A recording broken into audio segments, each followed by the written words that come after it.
संसार में सुख ढूंढता, सुख के पीछे हम बेतासा पागल होते हैं। सुख नाम की वस्तु है ही नहीं संसार में जो मिले, इसलिए सुख सपनाए रह जाता आदमी की जीवन और उछल देता है। पूरी जिंदगी भर जिसकी खोज की वो मिला ही नहीं। चाहत सुख दुख संग न चाड़ा, सदगुरु बीजक में कहते हैं चाहत सुख दुख संग न छाड़ा। चाहता तो सुख रहा लेकिन दुख पीछा नहीं छोड़ता। असफल प्रयास करता रहता सुख के लिए, लेकिन उसको सफलता नहीं मिलता। वो सुख को पीठ दे दे और सुख दुख से कोई परे परम पद, सो पद है सुखदायी।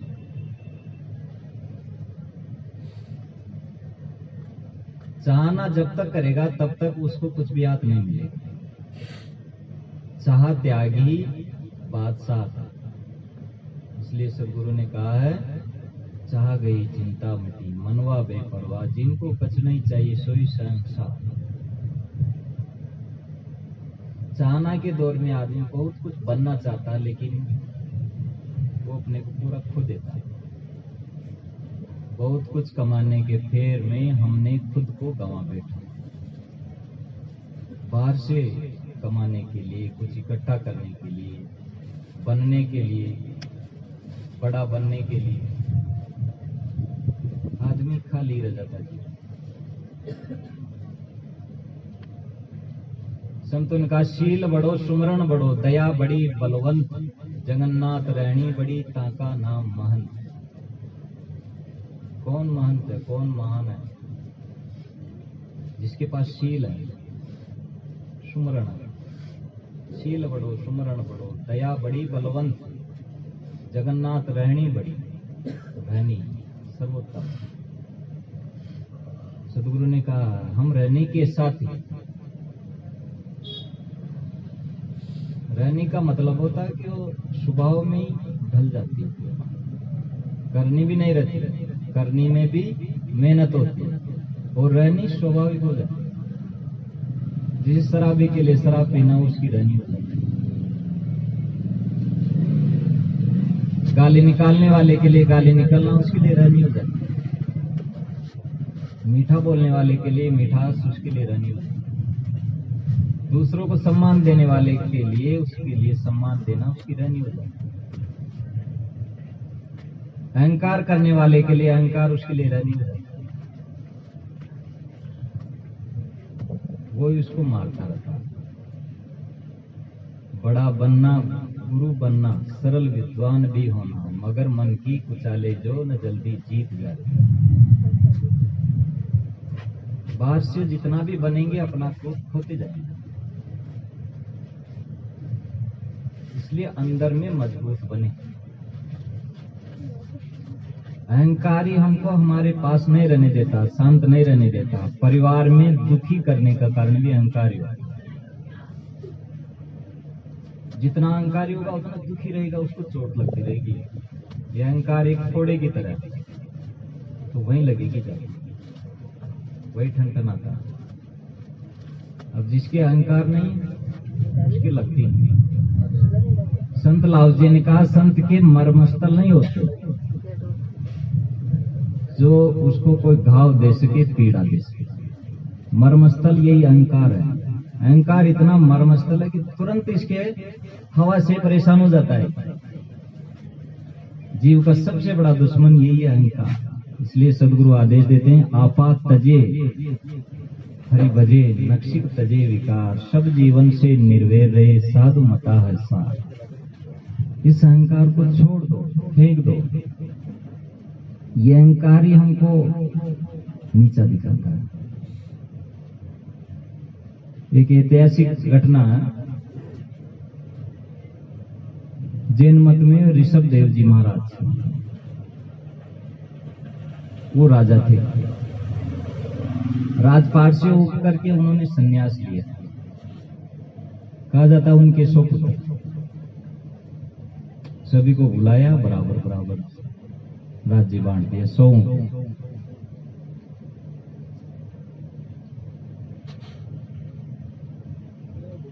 अब उनमें से सबको बांट के वो तप करने चले गए। सबसे बड़ा पुत्र था भरत। उसके मन में चाह हुई कि मैं चक्रवर्ती सम्राट बनूं सबके ऊपर। तो उन्होंने अपने और जो 99 भाई थे उन सबको मैसेज भेजा, भाई आप या तो मेरे अधीन हो जाओ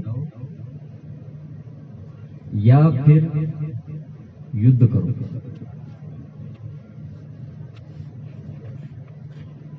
तो सभी ने कहा 99 से 98 जो भाई थे उन्होंने कहा, भाई ना तो हम राज्य करेंगे ना आपके अधीन होंगे। वो छोड़ के राज्य और अपने पिता की शरण में तप करने चले। ना तो हम युद्ध करेंगे ना राज्य करेंगे, हम तप करेंगे, साधना करेंगे। मादनेन गतेन सपंथ, जिस राह में हमारे पिता गए हैं उन्हीं के पास जाकर हम तप साधना और भजन करेंगे। राज्य से उन्हीं को शांति नहीं मिली तो हमें क्या मिलेगा। लेकिन एक भाई था जो बाहुबली नाम, उसने नहीं स्वीकारा देना। उसने कहा, भाई अगर आप राजी से मांगे मेरे पास आकर वो संदेश भेजे थे, अगर भाई भरत स्वयं आकर के कहे भाई मैं राज्य लेना चाहता हूं तो मैं सहर्ष दे सकता हूं, लेकिन इस तरह से आर्डर देना मुझे स्वीकार नहीं। इसलिए मैं बिना युद्ध के राज्य नहीं दूंगा। बात उनके पास गई तो भाई कैसे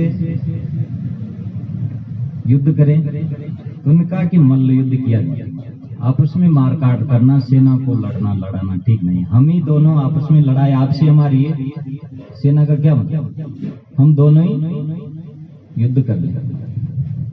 तो दोनों भाइयों में युद्ध चलेगा।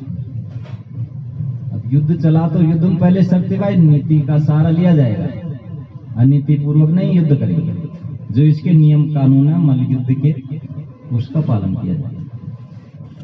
तो बाहुबली बलवान था, नाम था जैसे, तो वो जीतने की कंडीशन में था।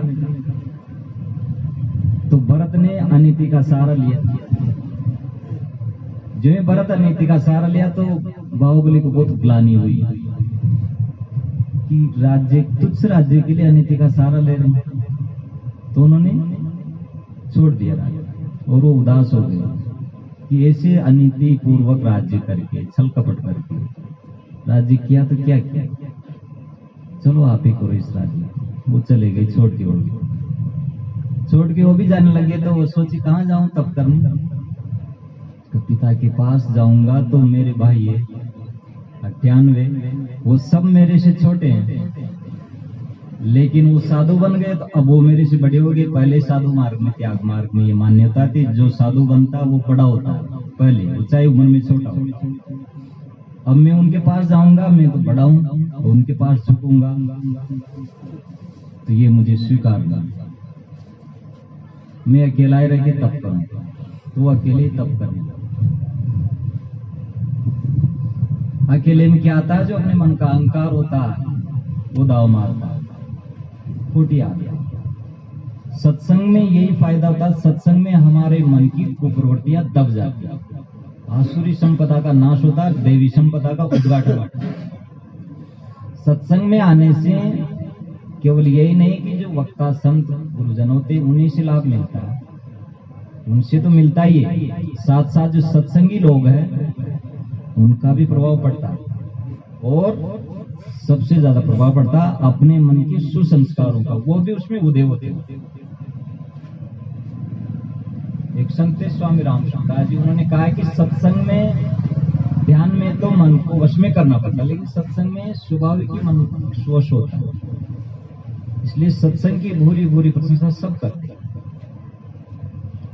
तो वो अकेले ही जाके तप करने लग गए। तब तो किए, लेकिन उनको शांति नहीं मिली, क्योंकि अहंकार था कि मैं नहीं जाऊंगा उनके पास, मैं अकेला ही सब कुछ कर लूंगा। लेकिन वो अहंकार उनको साधना में सफल नहीं होने दिया। असफल ये अहंकार ही करता, चाहे व्यवहार में चाहे परमार्थ में, सब जगह असफल जो भी हो रहा वो अहंकार ही करता है। अहंकार मनुष्य को मनुष्य नहीं रहने देता, राक्षस बना देता है। हाँ। और विनम्रता वो अहंकार नष्ट करके मनुष्यत्व से देवत्व की तरफ ले जाता। तो बाहुबली बहुत दिन साधना करते हुए, लेकिन उसका मन शांत नहीं हुआ। ऋषभ देव जी ने, उनकी 2 पुत्रियां थी, उनको कह के भेजा कि तुम जाओ तुम्हारे भाई के पास, उनको समझा के लाओ। तो वो गई, दोनों बहनें, वो भी साध्वियां थी। तो जो तप कर रहे थे, तो वो जाकर पहले प्रशंसा की कि भाई साहब आप बहुत तपस्वी है, बहुत सहिष्णु है, सहनशील है, तितिक्षु है, सब कुछ है। आपकी तपस्या की भूरी भूरी प्रशंसा, साधुवाद। ये तरीका होता है, पहले जब किसी को भी शिक्षा देना हो, पहले उनके गुणों का बखान करो। घर परिवार में भी पहले उनकी गलतियों पर अटैक ना करो, पहले उनके गुणों को उभारो, उसकी सकारात्मक ऊर्जा को ऊपर लाओ, उसको प्रशंसित करो और उसको उल्लसित करो और उसकी आत्मा को खिलाओ। जैसे अन्न को होते हैं, अन्न खाने पीने की चीज, उनको जला के खाना, तल भुज के खाना, उसको मार के खाना, और उसको अंकुरित करके खाना, प्राकृतिक रूप से खाना, उसको प्रसन्न करके खाना। इसी तरह से मनुष्य से व्यवहार लेना, डरा धमका के, दबा करके उसको जलाना और उसको प्रशंसा करके, उसका मन देख करके, मन टटोल करके काम लेना, वो उसको खुश करके, उसको खिला के काम लेना। तो बानों ने कहा भाई आप बहुत अच्छे हैं। फिर कहा लेकिन हाथी से जरा नीचे उतरो, हाथी पर बैठे रहोगे तो शांति नहीं मिलेगी। बुद्धिमान तो थे, वो समझ गए कि हमारा अहंकार जो है वो हमको झुकने नहीं देता। मैं मेरे पिता के पास जाकर के तप नहीं कर पा रहा हूँ, मेरे ही तो भाई है, उनके पास झुक जाता तो क्या होगा। तो गए और वहां तप के जो ही जाने लगे तो ही शांति मिल गई। शुरुआत, संत मिलन को जाइए तज माया अभिमान, ज्यों ज्यों पग आगे धरे कोटिन यज्ञ समान। अहंकार जो ही मन में से निकलता है बस तुरंत शांति, कोई ज्यादा बात नहीं होती, बस वो अहंकार ही होता है, वो गर्दा गुब्बार, वो निकल गई हवा, शांत हो जाता है। सबके अंदर ये हवा भरी है, वात व्याधि, बात भरी रहती है अंदर अंदर, वो निकल नहीं पाते। इसलिए सास बहू में तनाव, भाई भाई में तनाव, पिता पुत्र में मन मुटाव, घर घर कलह। ये क्या है? ये अहंकार, यही सब का साधन का नष्ट का राज नफर का बरते थे, सारा राज नष्ट का। लेकिन ये मन, ये नौकर सबको नचा रहा, इसी का सबके अंदर चौधराना, यही सबको परेशान कर रहा। तो साहब कहते हैं अजू तेरा सब मिटे जो मन माने हारे। आज तेरा सब मिट जाएगा, दुख मिट जाएगा, तेरी शत्रुता मिट जाएगी, तेरा गाठा मिट जाएगा, परंतु शर्त क्या? जो मन माने हार। हार नहीं मान रहा मन तो तृष्णा, घाटा नहीं मिटने दे रही, घाटा हो गया, कमी है तो घाटा मिटने नहीं दे रही, क्योंकि मन का हार नहीं मानता। छोटा क्यों नहीं बनता?